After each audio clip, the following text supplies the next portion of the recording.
رمضان كريم، تقبل الله صيامك وقيامك ومبارك عليك الشهر. أقر الله عينك فيه بما تحب. من القلب أرسل إليكم تهنئة ملؤها الحب والدعاء لكم بقبول الطاعات والأجر الكبير. رمضان كريم للأصدقاء الغالين وأطيب القلوب.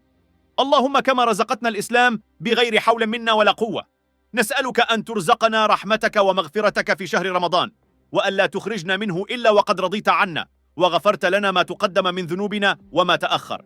اليوم نقد لكم في قناة المعلومة أجمل عبارات التهنئة بحلول شهر رمضان.